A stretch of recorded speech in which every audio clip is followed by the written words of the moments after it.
My name is Alexis. I run a company called Tabah Capital, which was set up about a year ago. I come from the advisory industry, hospitality advisory.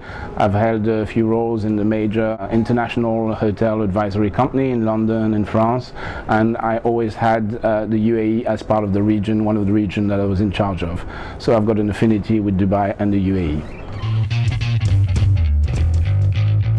So we had a UAE-based client, which is actually from Saudi, and they had in their investment philosophy to acquire a trophy asset in Paris. And we had to carve out a deal for a Saudi owner who had been in a joint venture with one of the international operators, and we had to do this deal on our own, locked into a room, because it was absolutely secret.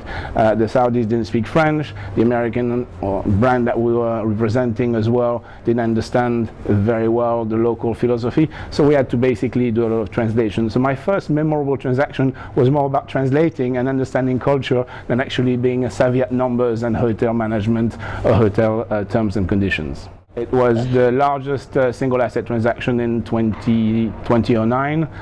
It's one of my memorable moments because those asset transactions don't happen regularly, and it's very rare that we have to deal with a government agency and a Saudi private client at the same time. The challenges that we have in industry, we're based here in the UAE, and when we started Tabah Capital, the aim was to start investing in Dubai and the UAE.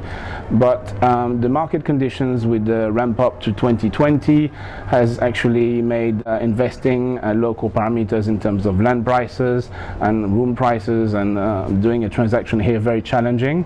Also, there was a very short supply of funding from the local banks because of the general economic background at the moment in the GCC, but also across the world. So rather than competing and trying to buy assets in a run-up to 2020, which nobody wants to sell their assets now, we decided to actually go and explore niche markets in Europe.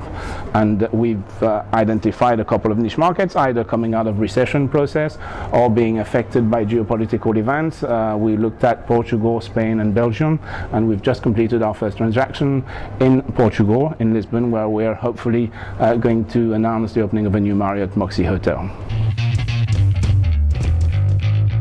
The industry in 5 to 10 years, from my own personal experience and from what I've heard from some of the very interesting speakers at your conference today, is going to be challenged by what they call the millennials, but also by what people expect now when they go into a hotel. I looked at the panel and the presentation of the 3 projects that were selected.